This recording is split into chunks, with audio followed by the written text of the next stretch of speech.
Proportions are a great way to solve problems, and in Lesson 5-7 you will be using cross products to solve proportions, and you will be using the constant of proportionality to solve proportions.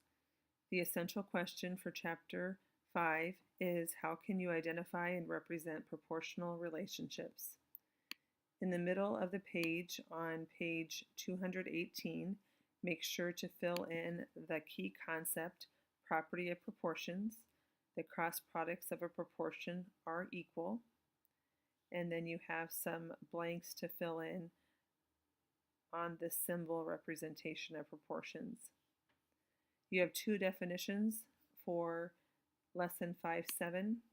A proportion is an equation stating that two ratios or rates are equal. And you can use the multiplication property of equality to illustrate an important property of proportions. The ratios 4/2 and 8/4 are equal. They both simplify to 2/1. 4/2 equals 2/1 and 8/4 equals 2/1. This shows you the representation using numbers and variables. You also have the definition of cross products to write down in your notes. The products 4 and 4 and 8 and 2. So we have 4 and 4 and we have 8 and 2. And then A and D and C and B. So those are both cross products. And they're products of any proportion. The cross products are equal. So make sure that you have this visual and definition in your notes for Lesson 5-7. Cross products will help us to use to solve proportions and solve problems. That's one method of solving proportions that we will talk about in this lesson. At the top of page 219, we have example 1, and it is asking you to solve these proportions using cross products. However, I would like to show you a different way. Notice that in letter A, we have B/15 equals 66/90. So they took 90 times B, the cross products there, and 15 times 66 there. And then when you divide both sides by 90, we get B equals 11. I would like to suggest, though, that 66/90 can be reduced. 3 is a common factor, so I can put 22/30. And how did I get from 15 to 30? Or from 30 to 15? We could say 30 divided by 2 is 15. So 22 divided by 2 is 11. Both ways you get the same answer. On letter B, again, this book shows the way to do this with cross products. However, I would like to mention that 9 times 4 is 36. So we can do that mentally by taking 3.2 times 4, and we get the same answer of 12.8. Go ahead and hit pause and try to work out problems 1A, B, C, and D on your note sheet, and then press play to check your answers.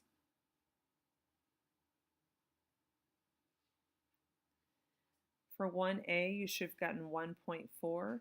Again, you could do this mentally by taking 20 divided by 5 is 4, so 7 divided by 5 is 1.4.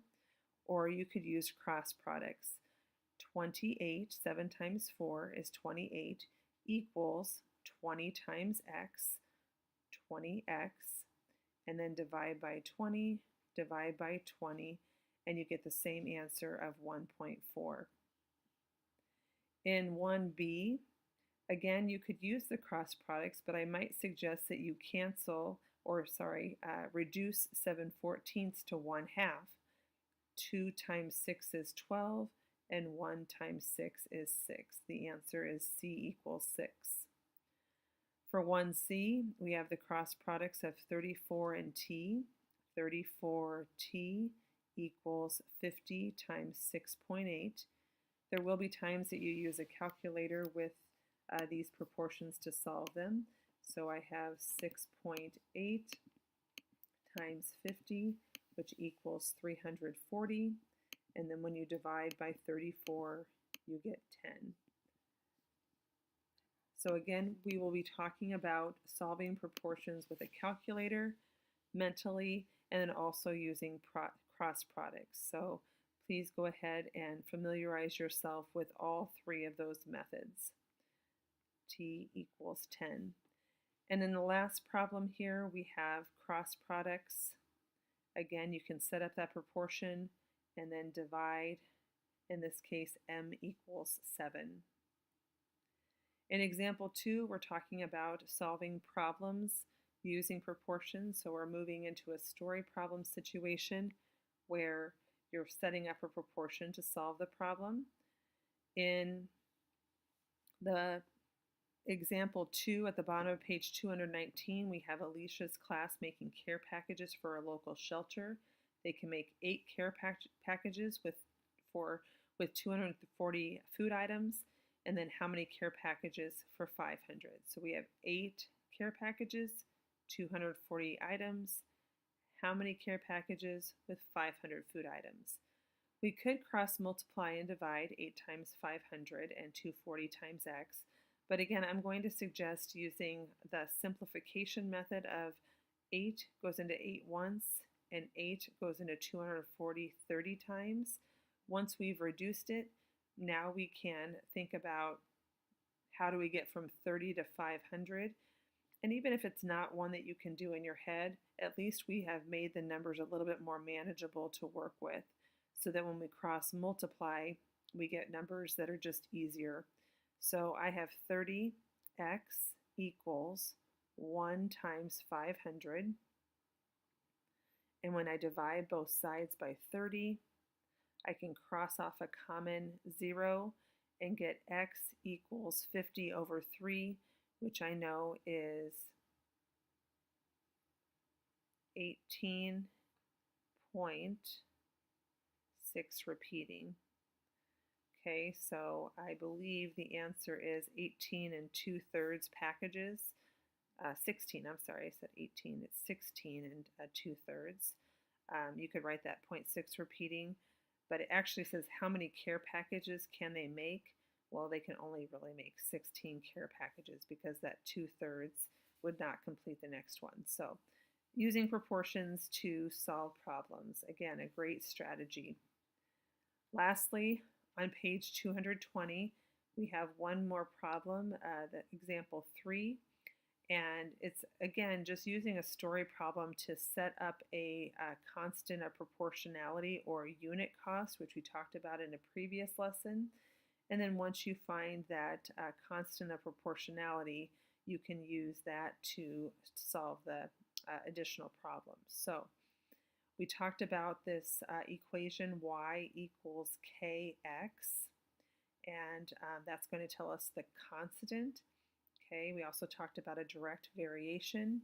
Notice that this one is in that same format. We're just using different variables for x and y. In this case, the cost is $7.50 per student. Okay, another way we can do that is we can solve a proportion. So lots of different ways to solve the problem, different strategies to use. So in 3A, B, and C, at the bottom of page 220, I set up a proportion to solve these problems. And I want you to hit pause and then hit play when you're ready to check your answers.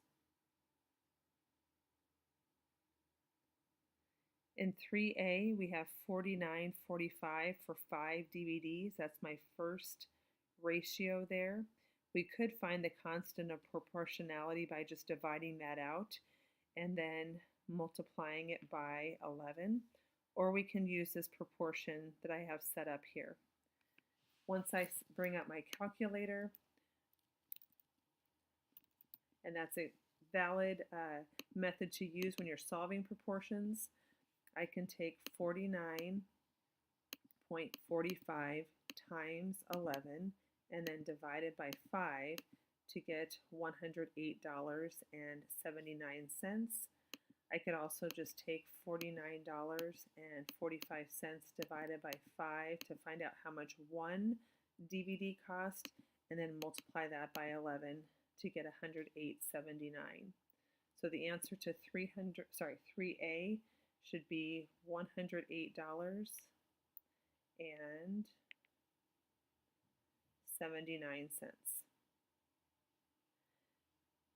For 3B, I have this proportion set up where $34.60 gets you 4 tickets. How much will it cost for 7 tickets? Same process of cross multiplying and dividing, or dividing this out first and then multiplying by 7. Either way will get you the answer of $60.55. And finally, 3C, we have $202.50 for 9 students. And then this was a little bit tricky when I was working this out. It said, what would be the cost if 4 more students wanted to join the group? So make sure that you have that number in the denominator of your proportion there as 13 and not just the number 4.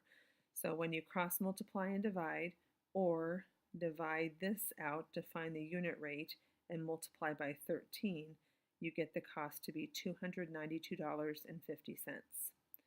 Hopefully you can see how proportions are a great strategy for solving problems, and you can do those mentally with a calculator or by cross multiplying and dividing using cross products. If you have any questions after working through your homework, let me know.